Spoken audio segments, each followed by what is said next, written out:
안녕하세요, 이치학입니다. 오늘은 여러분들에게 창세기 어떻게 읽으면 좋을 것인지 여러가지 주제를 한번 알려드리고자 합니다. 지금부터 가시죠.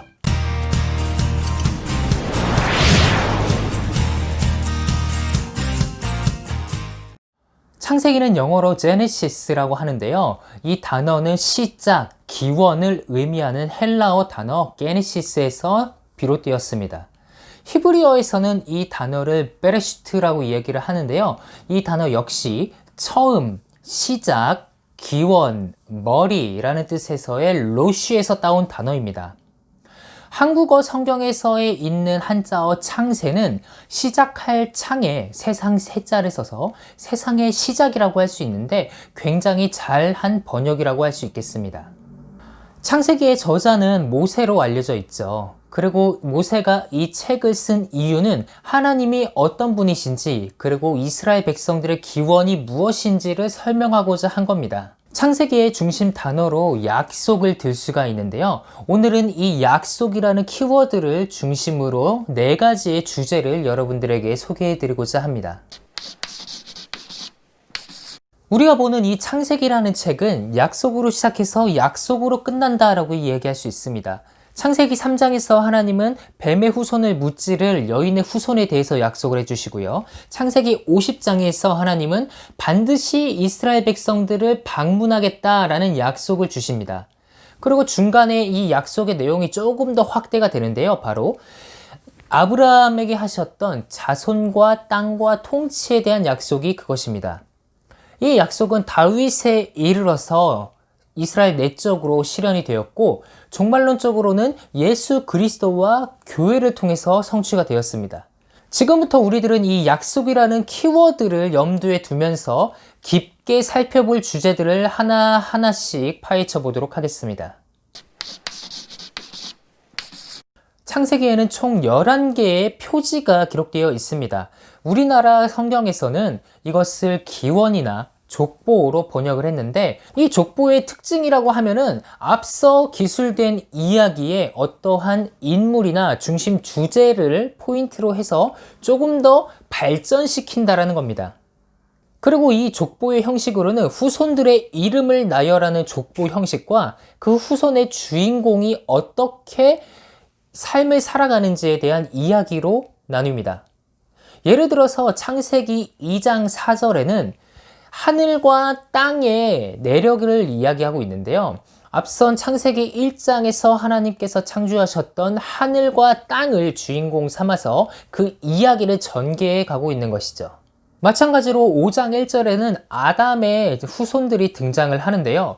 창세기 2장부터 4장의 주인공이었던 아담을 등장시켜서 이 아담의 후손들을 열대로 그리고 있습니다. 그러므로 우리가 창세기의 내러티브를 읽을 때 지금 나와 있는 이야기의 등장인물 중 어떤 사람이 다른 이야기의 등장인물이 될 것인가를 생각한다면 조금 더 깊게 읽을 수가 있을 겁니다. 또한 이 표제는 시대를 구분하는 역할도 하는데요. 처음 창세기 1장부터 11장까지를 원역사라고 이야기하고 12장부터 50장까지를 족장사라고 이야기를 합니다. 이렇게 기준을 나눌 수 있는 이유는 바로 아브라함 이야기에 표제가 없기 때문인데요. 마치 창세기 1장에 하나님이 표제 없이 세상을 창조하시는 모습처럼 12장에서 아브라함을 부르시는 내용이 표제 없이 시작이 되는 것이 비슷하기 때문이죠. 이렇게 원역사와 족장사를 나눠 읽은 것을 모세가 의도했는지는 잘 모르겠는데요. 창세기가 50장이나 되는 방대한 분량인데 우리가 그것을 읽을 때에 도움이 되기도 합니다. 모세는 하나님의 약속을 이어나갈 후손이 누구인가를 기록하고 있습니다. 창세기 1장부터 11장에서 아담에서부터 데라에 이르기까지의 방대한 역사를 단숨에 훑고 있습니다. 그리고 12장부터는 아브라함에 초점을 맞추고 있죠. 그런데 아브라함에게서는 두 아들이 있었습니다. 바로 이스마엘과 이삭인데요. 12장부터 25장에까지 이르는 긴 아브라함의 이야기를 마친 뒤에 모세는 이스마엘의 족보를 언급하고 있습니다. 그렇다면 이스마엘이 중요할까요? 그건 아닙니다. 저자는 이스마엘의 후손을 짧게 언급한 다음에 초점을 이삭에게로 넘기고 있습니다. 마찬가지로 이삭에게 두 아들이 있었는데 에서의 후손들을 짧게 언급한 다음에 야곱의 이야기에 초점을 두고 있는 거죠. 그러므로 족장사에서 표제 이하의 내용이 족보가 나온다면 그 족보는 비선택 계열이고 이야기가 나온다면 선택 계열임을 우리가 알 수가 있습니다. 두 집단의 갈등과 대립은 창세기를 이해하는 데 주요한 요소입니다. 예를 들어서 원역사에서 아담과 뱀, 노아와 네피림은 철저히 외부와의 갈등입니다. 그런데 족장사에 들어서는 한 집안의 갈등 이야기를 소개하고 있습니다. 대표적인 것이 바로 에서와 야곱이죠. 어머니의 뱃속에서 한날 한시에 쌍둥이로 태어난 두 사람 중에 누가 바로 하나님의 약속을 이을 자인가? 결국 에서가 장자권을 야곱에게 팔므로 야곱이 선택받은 자가 됩니다. 그리고 이 둘의 갈등은 점점 절정으로 치닫게 되죠. 야곱의 가족들 역시 마찬가지입니다. 야곱은 요셉을 편애하고 10명의 형제들은 요셉을 시기하고 미워합니다. 그리고 결국에 이집트로 노예로 팔아버리죠.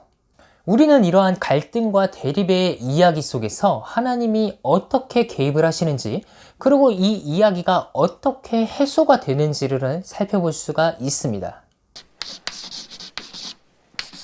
갈등과 대립에서 조금 더 발전한 이 지리신학적인 주제는 창세기뿐만이 아니라 성경 전반적으로 중요한 요소입니다. 내려가고 올라감으로 표현되는 이 주제는 하나님의 임재에서 어떻게 멀어지고 어떻게 다시 돌아오게 되는지를 설명합니다. 에덴 동산은 하나님이 계신 곳으로서 하나님과 사람이 어떻게 관계를 맺고 있는지를 잘 보여주는 중요한 공간입니다. 그런데 사람이 타락을 한 이후에 하나님과 점점 멀어지게 되었죠. 아담과 하와는 에덴 동산의 동쪽으로 이동하고 죄를 지은 가인은 그 땅에서부터 더 동쪽인 노 땅으로 이동합니다. 노아 때에 잠시 하나님과의 관계가 회복되는 것처럼 보였으나 사람들은 동쪽으로 이동하여서 시날 땅에서 바벨탑을 쌓고 결국은 흩어지게 되는 것이죠. 이러한 장면에서 메소포타미아에 있는 아브라함이 가나안 땅으로 이동하는 것, 동쪽에서 서쪽으로 이동한다는 것은 하나님이 계신 곳으로 이동하는 것으로 하나님과 사람의 관계가 점점 회복되고 있음을 보여주는 겁니다. 우리는 지금까지 약속을 키워드로 해서 창세기를 읽는 4가지의 방법에 대해 살펴봤습니다. 뱀의 후손은 누가 될 것인가? 여인의 후손은 누가 될 것인가? 이러한 구분은 필연적으로 갈등을 낳습니다. 결국 하나님과 함께할 후손이 누구인가에 초점을 두면서 이 주인공이 겪는 갈등과 위기, 어려움과 환란이 어떻게 회복되고 어떻게 극복되는지 살펴보며 하나님이 어떠한 분이신가를 발견하는 것이 우리가 창세기를 읽을 때에서 오는 유익함입니다. 오늘의 영상이 유익하셨나요? 구독과 좋아요는 더욱더 좋은 컨텐츠를 여러분들에게 제공할 수 있는 원동력이 됩니다. 그러면 저는 다음 영상에서 다시 찾아뵙겠습니다. 감사합니다.